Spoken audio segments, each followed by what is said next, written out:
So welcome to today's Greater Life CoffeeCast. And the question I pose as we kick off this CoffeeCast focused on the pillar of home is, are you prepared for a rainy day? Are you prepared for a rainy day? Now, if you listened to last Friday's episode, I was actually asking about the phenomenon of harvesting the rain. That we make hay while the sun shines, but we rarely think of the flip side of actually gathering, or you could say digging wells when it rains, right? So when there is an abundance of water, are we digging wells or lakes to capture that water so that when the more meagre times come for water, we have an ample supply? And of course, this idea lends itself to the notion of saving for a rainy day. Right? Well, let's just dig into this, because right now here in Cornwall, as I record this to you, it is lashing it down with rain. The wind is howling. And of course, one of the things that has really lit a fire in me of late is to realise just how ill-prepared vast numbers of the over 50s, and indeed myself, are for a rainy day. And let's just establish our definition here. Is a rainy day is when there are things beyond your control that prevent you from doing what you want to do. And typically that would be working and earning money, right? And of course, where does this idea of, a rainy day come from, being something that limits us? Well, I've got some friends who are farmers, and there are genuinely days when, if it has been raining too much, they literally cannot do the work they wanted to do, because to do so would destroy the fields. So they are literally stuck, either just sitting at home, waiting for the weather to change, or perhaps, getting on with little odd jobs around the farm that don't require the tractoring that the rain is stopping. So, here in this conversation, a rainy day is just forces beyond your control that stop you from doing what you want to do. And of course, we as a species had a pretty big rainy day in 2020 with lockdowns, and that caused many people to reevaluate their lives and how they run their business, because they realised that they were perhaps a lot more fragile than they expected in the face of such a profound rainy day as COVID. Now, there's also ways that we can flip this by carrying on the metaphor, which is that actually, are you prepared for a rainy day? Could be, can you put yourself in a situation where you can thrive because of the rainy day?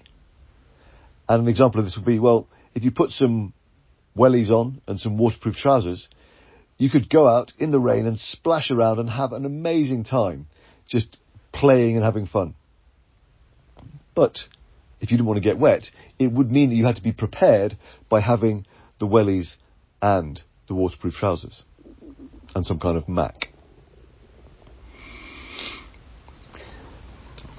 And if we bring this into your home focus, because of course this principle of are you prepared for a rainy day actually plays out across all four pillars, but here within the pillar of home, let's bring this to the real core of things, which is that if you were not able to earn money in the way you currently are, how long before your living arrangements would be under threat? Whether you're renting, whether you've got a mortgage, how long before you start getting calls that threaten the possibility of you having a roof over your head? And, I'll be straight with you. In terms of my long-term future and pensions and things like that, because there will come a rainy day when, because of age, you and I may not be able to work. forces beyond our control. We can't necessarily control absolutely whether we get to such an age that we simply cannot work. And being real with you, I am not right now set up for that rainy day. I'm in the build phase.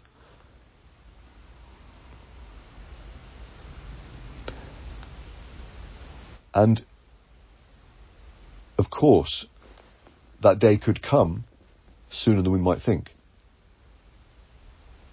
God forbid not, but, any kind of accident could suddenly render us unable to work for a long period of time. What then?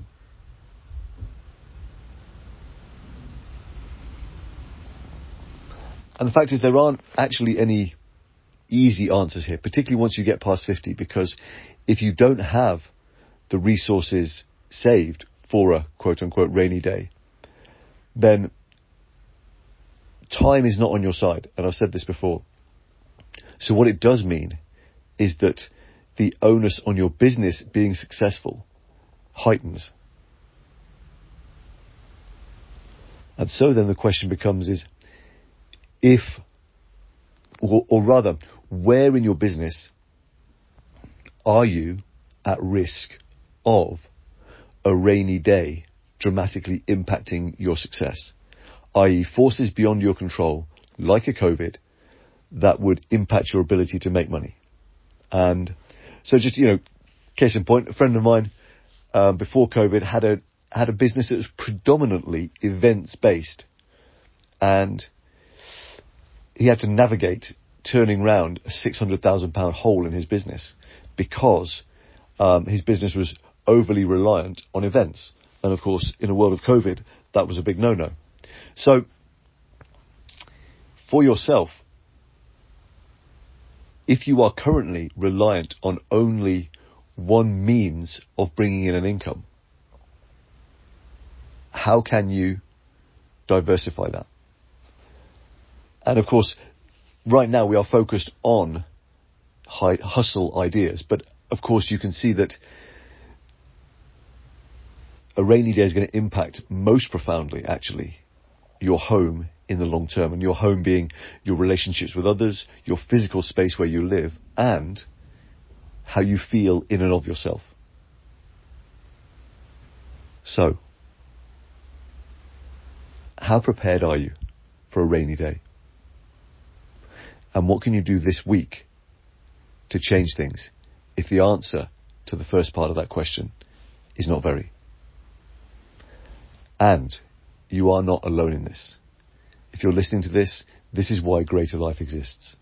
We don't have all the answers, but what we do have is a passionate commitment to finding answers that work for each of our community members. So if you are not a member, do drop us a line. And we would love to explore whether you're a great fit for this amazing little community that we are building. All right. Have a great day.